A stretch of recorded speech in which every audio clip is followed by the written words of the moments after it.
জনাব হাসনাত আব্দুল্লাহ কুমিল্লা সরাসরি প্রশ্ন করবেন, ব্যাখ্যার প্রয়োজন নেই। আসসালামু আলাইকুম।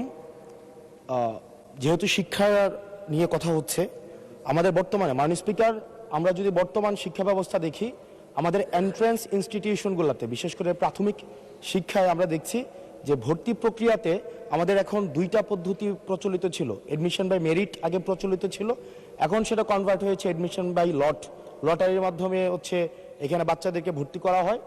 ফলত যেটা হয়েছে, ফিডার ইনস্টিটিউশনগুলোর শিক্ষার মান অনেক কমে গিয়েছে, যার ফলে টারশিয়ারি এডুকেশনে আমরা কোয়ালিটি সম্পন্ন ছাত্র আমরা বিশ্ববিদ্যালয়গুলোতে আমরা পাঠাতে পারি না।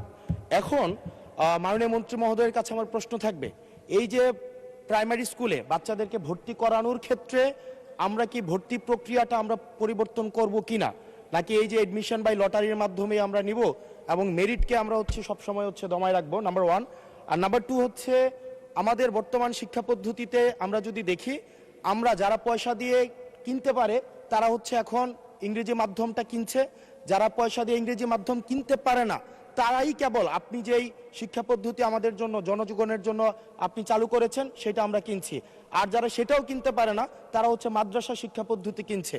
আপনার কাছে প্রশ্ন যে আমাদের বর্তমানে একটা দেশে এই তিনটা শিক্ষা পদ্ধতি যেটা অর্থনৈতিক অবস্থার উপরে নির্ভর করে চলে, এই তিনটা শিক্ষা পদ্ধতি জিয়ে রেখে আপনার কি মনে হয় যে আপনি একটা ইনক্লুসিভ শিক্ষা পদ্ধতি নিয়ে আমাদের দেশটাকে আগায় নিতে পারবেন? ধন্যবাদ।